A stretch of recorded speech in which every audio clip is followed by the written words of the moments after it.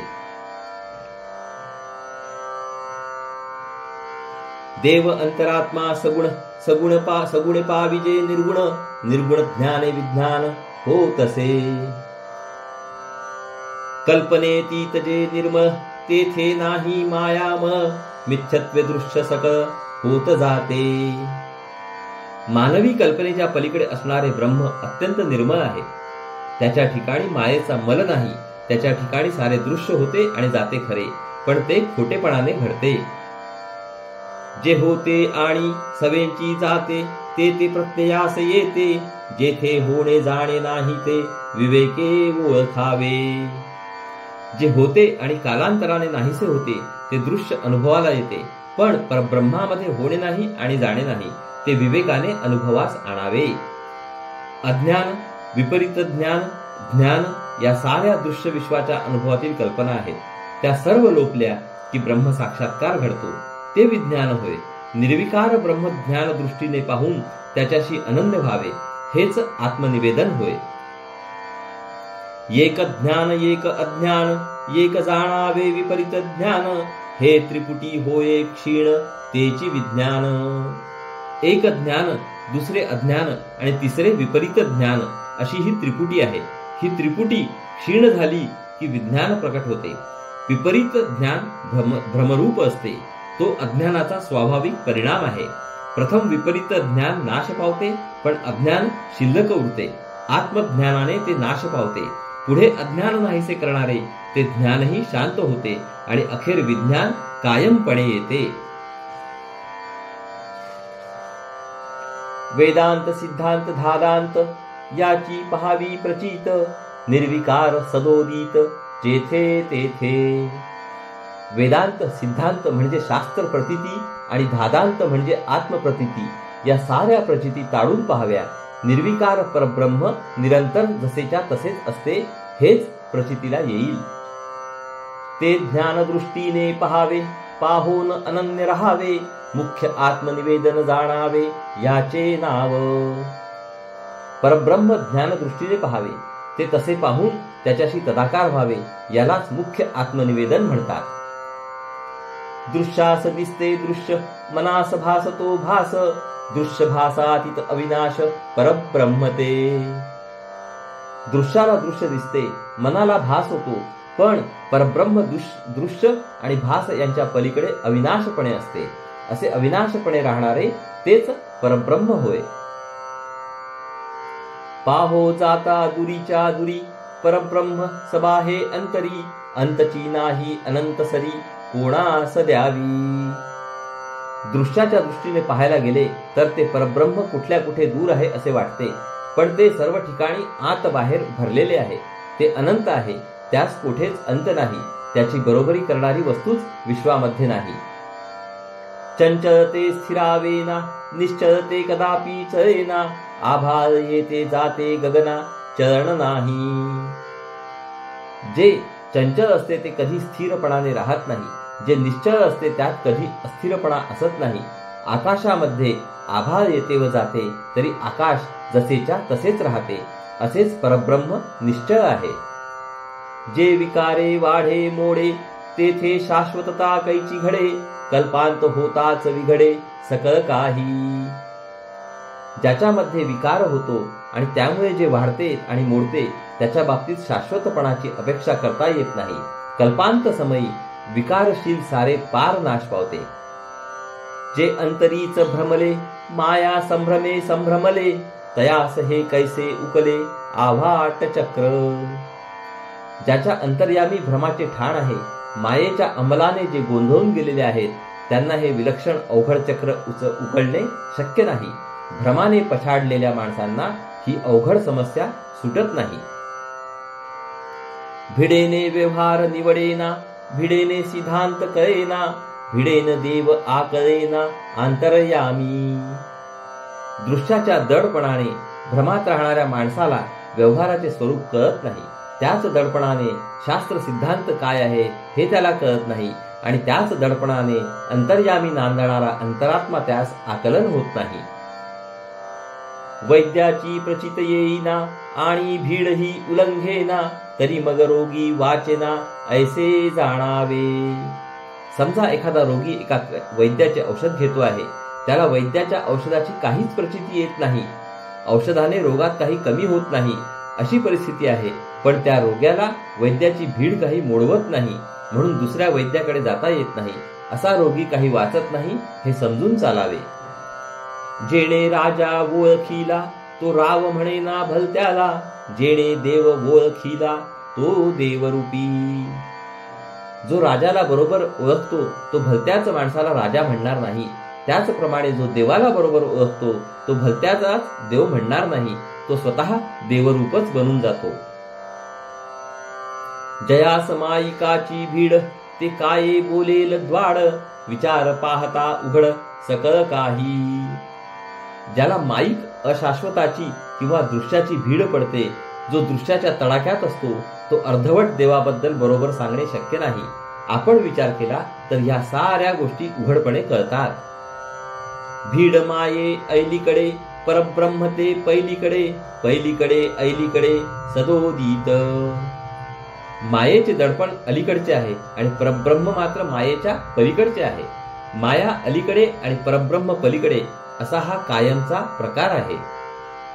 लटिक्याची भीड धरणे, भ्रमे भलतेची करणे, ऐसी नव्हे ती लक्षणे विवेकाची. जे खरे नाही त्याची भीड धरायची, मायेच्या भ्रमाने भलतेच काहीतरी करायचे, ही काही विवेकाची लक्षणे खास नाहीत. खोटे आवघेची सांडावे, खरे प्रत्यये ओळखावे, माया त्यागे समजावे परब्रह्म. जे माईक आहे, खोटे आहे ते सगळेच्या सगळे सोडावे, स्वतः अनुभव घेऊन खरे काय ते ओळखावे, मायेचा त्याग करून परब्रह्माचे दर्शन घ्यावे. ते मायेचे जे लक्षण तेची पुढे निरूपण, सुचितपणे विवरण केले पाहिजे. त्या मायेचे लक्षण पुढच्या समासात नीट सांगितले आहे. शांत मनाने त्याचे विवरण करावे. इति श्री दासबोधे गुरुशिष्य संवादे शाश्वत निरूपण नाम समास 9. तर श्रोते हो, अशा रीतीने आपले या ठिकाणी दशक 14व्या मधील समास 9व्याचे वाचन पूर्ण झाले आहे. हरिओम तत्सत, हरिओम तत्सत, हरिओम तत्सत.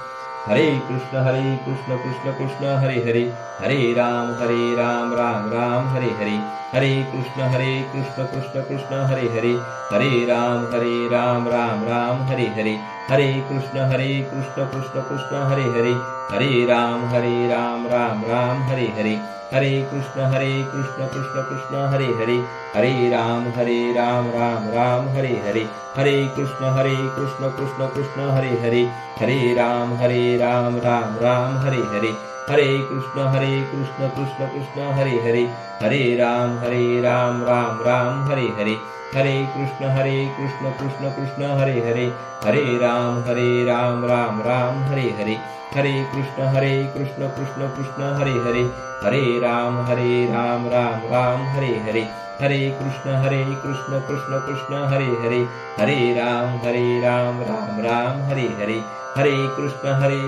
कृष्ण कृष्ण हरे हरे, हरे राम राम राम हरे हरे, हरे कृष्ण कृष्ण कृष्ण हरे हरे, हरे राम राम राम हरे हरे, हरे कृष्ण कृष्ण कृष्ण हरे हरे, हरे राम राम राम हरे हरे. जय योगेश्वर श्री कृष्ण की जय हो. जय श्रीराम, जय श्रीराम, जय श्रीराम. चला तर मंडळी, पुढील भागात परत भेटूया. नमस्कार. हरिओम हरिओम हरिओम.